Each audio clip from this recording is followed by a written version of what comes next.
What a date, isn't it? It is time to get those tails wagging, and you know what? You do not have to ask Aussies twice, do you? Oh, it's International Dog Day. That's what we're celebrating today. Yeah, because Australians, they love dogs. 70% of Aussies, in fact, with pet ownership going back and mad during the pandemic. While the cavoodle maintains its reign as the country's most popular dog, if you're hoping to find a four-legged friend, vet Dr. Tim Hopkins is here to help you pick the perfect pooch for your family. Good morning, Tim. Good morning, Tristan. I feel like I should be doing more to help you guys. We need to meet our guests. Tell us about this weird horse. So this is this is Maverick, and he's just a baby. He's only 6 months old. Wait, sorry. He's 6 months old. He's a baby. This is a puppy. He's a puppy, and he's going to grow to up to 60 kilos. So he's 6 months at the moment. He's got a little way to go. What does he eat? A lot, yeah, a lot. His food bills are immense. He's looking at you, Herman. Yeah. He belongs to rehab therapist, Alana. He wants me to walk. There you go. Get your steps in, sis. And you got little Dobby there. So this is Dobby, who's a 3-year-old whippet, and we've got Slinky, who's a mini Daxi, who's 6 months of age. And Dobby's looking at her owner off stage, so we might you can go for a little wander. But see, the thing is, sometimes people can pick the wrong dogs, can't they, for their lifestyle and whatnot.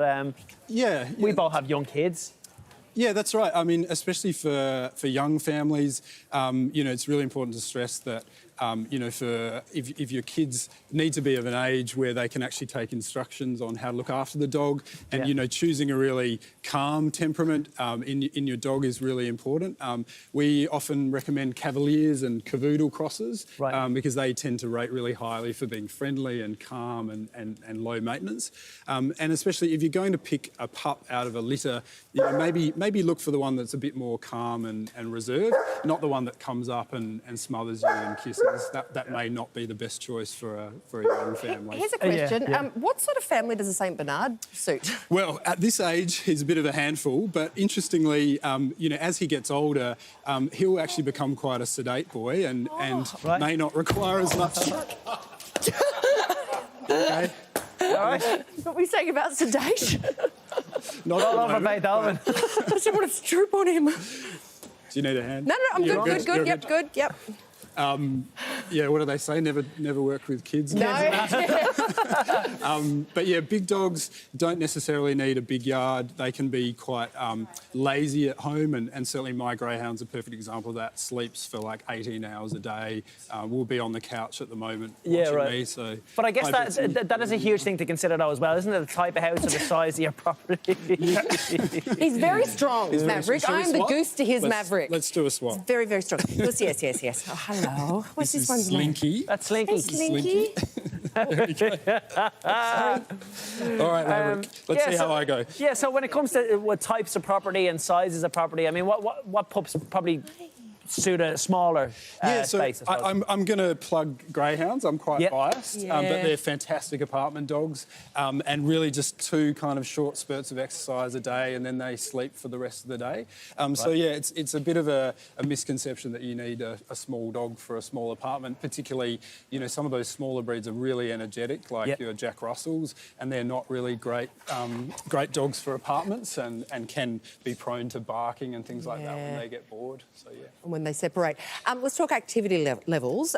What if you can't commit to 2 walks a day? Yeah, so I guess there is a lot of elderly dogs that are up for adoption that, in their twilight years, they might slow down a bit, and they can be a better companion for those people who've got a low activity lifestyle. But, to your point, hey, Mav. Hey. To your point... He's so strong. He's so strong. I might let him go. There we go. That's what he wants. There we go. See you, mate. What's that? Little Johnny's down a well. But yeah, if you are looking for, if you're equivocating about whether you can commit, it is really hard because we are responsible for all their needs, and there's a lot of dogs that are up for rescue because they were poor matches for families, and in fact Slinky was adopted out due to being a bad match. Now belongs to one of our anaesthetists at SASH, and Slinky's a perfect example of, some of the interesting breeds that are out there for adoption. So definitely check out your local rescue centres. Slinky seems pretty sweet here. Oh, they all do. They're all beautiful. Yeah.